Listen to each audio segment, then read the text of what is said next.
हरियाणा मांगे हिसाब पदयात्रा के दूसरे चरण के तहत कांग्रेस सांसद दीपेंद्र हुड्डा रादौर विधानसभा पहुंचे।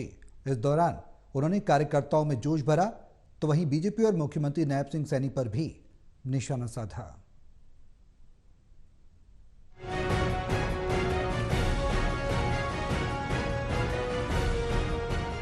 हरियाणा में चुनावी तारीखों का ऐलान होते ही राजनीति गर्माती जा रही है।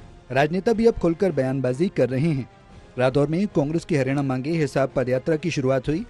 पदयात्रा में रोहतक सांसद दीपेंद्र हुड्डा को सुनने के लिए कांग्रेस कार्यकर्ताओं की भारी भीड़ देखने को मिली। दीपेंद्र सिंह हुड्डा इस दौरान भाजपा पर जमकर निशाना साधते नजर आए। हुड्डा ने कहा कि बीजेपी कुछ कामों में तो माहिर है।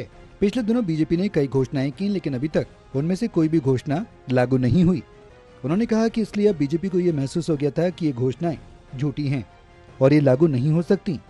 ये इन योजनाओं को उनको लागू करने की नियत नहीं थी। तभी मुख्यमंत्री से विचार विमर्श न करके बीजेपी ने चुनाव करवाने का ऐलान किया। पूरे देश में बीजेपी कुछ कामों में माहिर है और झूठी घोषणाओं में, उदाहरण के तौर पे जो पिछले एक महीने में घोषणाएं हुई, अभी तक कोई लागू भी नहीं हुई। उन्होंने चुनाव आचार संहिता आ गई, तो शायद बीजेपी को एहसास हो गया था कि ये घोषणाएं झूठी हैं, लागू नहीं हो सकते, और या करने की नियत नहीं, लागू करने की नियत नहीं थी। इसीलिए बिना मुख्यमंत्री जी से सलाह करे चुनाव आचार संहिता बीजेपी के केंद्रीय नेतृत्व ने घोषित कराने का काम किया। दीपेंद्र हुड्डा ने कहा कि जेजेपी के विधायक पार्टी छोड़ रहे हैं। इस सवाल के जवाब पर भी दीपेंद्र हुड्डा जेजेपी पर बरसते नजर आए। उन्होंने कहा कि जेजेपी का कोई जनाधार अब हरियाणा में नहीं बचा। उन्होंने कहा कि जेजेपी ने अपने मतदाता के साथ विश्वासघात किया। जेजेपी अब भ्रष्टाचार में लिप्त पार्टी बन चुकी है। हरियाणा में जेजेपी का कोई जनाधार नहीं बचा।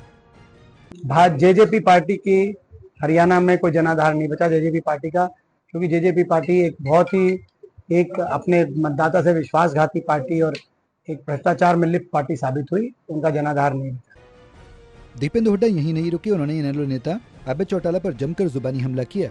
उन्होंने कहा कि अभय सिंह चौटाला को कांग्रेस पार्टी की ज्यादा चिंता रहती है। बीजेपी के इशारे पर वो राजनीतिक फैसले लेते रहे, अब जनता ने उनको भी नकार दिया।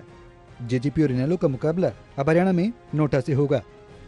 देखिए, अभय चौटाला जी को शुरुआत से कांग्रेस की ज्यादा चिंता रहती थी और बीजेपी के इशारे पे वो सारे अपने राजनीतिक फैसले लेते रहे। ये जनता ने देख लिया है, तो जनता ने उनको भी नकार दिया। ये दोनों बीजेपी की बी टीम है और जेजेपी और आईएनएलडी का दोनों का मुकाबला इस बार नोटा से होगा हरियाणा में। ये हरियाणा की जनता ने लोकसभा चुनाव में दिखा दिया।